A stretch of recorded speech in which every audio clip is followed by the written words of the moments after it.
जब भी बात नवरात्र की आती है तो हमारा दिमाग पाठ पूजा, देवी माँ की अर्चना आरती तक ही सीमित रह जाता है। लेकिन क्या आप जानते हैं कि नवरात्र का त्योहार क्यों मनाया जाता है? इसकी मान्यता क्या है? सदियों से हम नवरात्र का त्योहार मनाते आ रहे हैं, व्रत रखते आ रहे हैं। देश के अलग अलग हिस्सों में अलग अलग तरीकों से इस त्योहार को मनाया जाता है।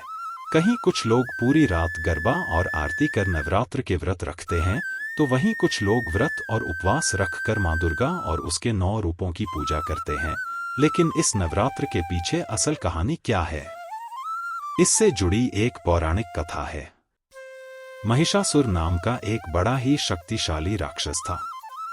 वो अमर होना चाहता था और उसी इच्छा के चलते उसने ब्रह्मा की कठोर तपस्या की। ब्रह्मा जी उसकी तपस्या से खुश हुए और उसे दर्शन देकर कहा कि उसे जो भी वर चाहिए वो मांग सकता है। महिषासुर ने अपने लिए अमर होने का वरदान मांगा।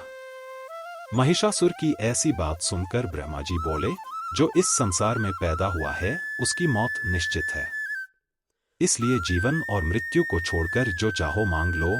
ऐसा सुनकर महिषासुर ने कहा, ठीक है प्रभु, फिर मुझे ऐसा वरदान दीजिए कि मेरी मृत्यु ना तो किसी देवता या असुर के हाथों हो और ना ही किसी मानव के हाथों, अगर हो तो किसी स्त्री के हाथों हो। महिषासुर की ऐसी बात सुनकर ब्रह्मा जी ने तथास्तु कहा और चले गए। इसके बाद तो महिषासुर राक्षसों का राजा बन गया। उसने देवताओं पर आक्रमण कर दिया। देवता घबरा गए। हालांकि उन्होंने एकजुट होकर महिषासुर का सामना किया, जिसमें भगवान शिव और विष्णु ने भी उनका साथ दिया। लेकिन महिषासुर के हाथों सभी को पराजय का सामना करना पड़ा और देवलोक पर महिषासुर का राज हो गया। महिषासुर से रक्षा करने के लिए सभी देवताओं ने भगवान विष्णु के साथ आदि शक्ति की आराधना की। उन सभी के शरीर से एक दिव्य रोशनी निकली, जिसने एक बेहद खूबसूरत अप्सरा के रूप में देवी दुर्गा का रूप धारण कर लिया। देवी दुर्गा को देख महिषासुर उन पर मोहित हो गया और उनसे शादी करने का प्रस्ताव सामने रखा। बार बार वो यही कोशिश करता। देवी दुर्गा मान गईं, लेकिन एक शर्त पर उन्होंने कहा कि महिषासुर को उनसे लड़ाई में जीतना होगा। महिषासुर मान गया और फिर लड़ाई शुरू हो गई, जो 9 दिनों तक चली।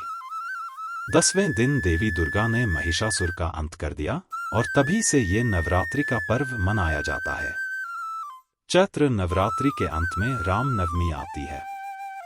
मान्यता है कि प्रभु श्री राम का जन्म राम नवमी के दिन ही हुआ था, जबकि शारदीय नवरात्रि के अंतिम दिन महानवमी के रूप में मनाया जाता है। इसके अगले दिन विजयदशमी पर्व होता है। विजयदशमी के दिन माता दुर्गा ने महिषासुर का मर्दन किया था और प्रभु श्री राम ने रावण का वध किया था। इसलिए शारदीय नवरात्रि विशुद्ध रूप से शक्ति की आराधना के दिन माने गए हैं। मान्यता है कि चैत्र नवरात्रि की साधना आपको मानसिक रूप से मजबूत बनाती है और आध्यात्मिक इच्छाओं की पूर्ति करने वाली है। वहीं शारदीय नवरात्रि सांसारिक इच्छाओं को पूरा करने वाली मानी जाती है। प्रतिपदा से लेकर नवमी तक माता चंडी को प्रसन्न करने के लिए प्रभु श्री राम ने अन्न जल कुछ भी ग्रहण नहीं किया। 9 दिनों तक माता दुर्गा के स्वरूप चंडी देवी की उपासना करने के बाद भगवान राम को रावण पर विजय प्राप्त हुई थी। ऐसा माना जाता है कि तभी से नवरात्रि मनाने और 9 दिनों तक व्रत रखने की शुरुआत हुई। ऐसे में भगवान राम ही नवरात्रि के 9 दिनों तक व्रत रखने वाले पहले राजा और पहले मनुष्य थे। भगवान ब्रह्मा ने चंडी पूजा पाठ के साथ ही राम जी को बताया कि आपकी पूजा तभी सफल होगी जब आप चंडी पूजा और हवन के बाद 108 नील कमल भी अर्पित करेंगे। ये नील कमल दुर्लभ माने जाते हैं। राम जी ने अपनी सेना की मदद से ये 108 नील कमल ढूंढ लिए, लेकिन जब रावण को यह पता चला कि राम चंडी देवी की पूजा कर रहे हैं और नील कमल ढूंढ रहे हैं, तो उसने अपनी मायावी शक्ति से एक नील कमल गायब कर दिया। चंडी पूजा के अंत में जब भगवान राम ने वे नील कमल चढ़ाए तो उनमें एक कमल कम निकला।